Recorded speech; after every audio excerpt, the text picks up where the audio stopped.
Hi friends, welcome to my channel. ఈరోజు story. ఒక అడవిలో ఒక నక్క ఉండేది. ఆ నక్క పేరు మల్లి. అమ్మ బాబాయ్, చాలా ఆకలిగా ఉంది. అడవి అంతా తిరిగినా ఏమీ దొరకలేదు. ఆకలితో చచ్చిపోయేలా ఉన్నా.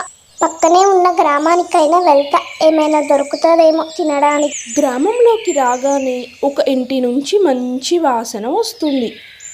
ఆహా, దోశ వాసన వస్తుంది అని మల్లి అనుకుంటుంది. ఇంట్లో ఎవరైనా ఉన్నారు? అక్కడ ఒక అమ్మ లతమ్మ స్టవ్ మీద వేడి వేడి దోశలు వేస్తూ ఉంది. పక్కనే చిన్న పళ్ళెంలో 2 దోశలు ఉంచింది. మళ్ళీ దొంగలించాలనే ఆలోచనలో నెమ్మదిగా ముందుకు వచ్చింది. అప్పుడు ఓ చిన్న పిల్లగాడు చూసి పెద్దగా అరవసాగాడు, అమ్మా నక్క, అమ్మా నక్క అంటూ. అరుపులు విన్న పిల్లలు ముగ్గురు వాళ్ళ చేతిలో ఉన్న బొమ్మలని నక్క మీదకి విసిరేశారు.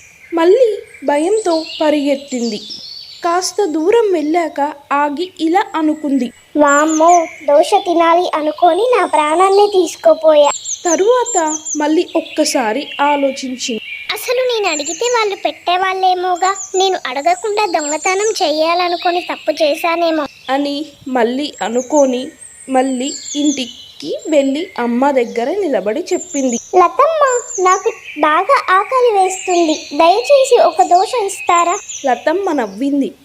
హాయిగా అడిగావుగా, కాబట్టి వేడి వేడి దోశ ఇస్తాను.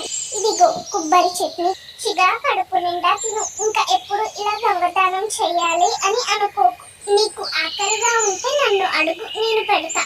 ఆ ముగ్గురు పిల్లలు సంతోషంగా నవ్వారు. మళ్ళీ ప్రతిరోజు వాళ్ళ ఇంటికి వస్తూ ఉండేది. పిల్లలకి చిన్న చిన్న పనులు చేసి అది ఆహారం స్వీకరించేది. ఈ కథ నీతి, నిజాయితీగా ఉండాలి, దయతో అడిగితే అందరూ సాయపడతారు. మీకు గినక ఈ స్టోరీ నచ్చినట్లయితే ప్లీజ్ లైక్, షేర్, సబ్స్క్రైబ్.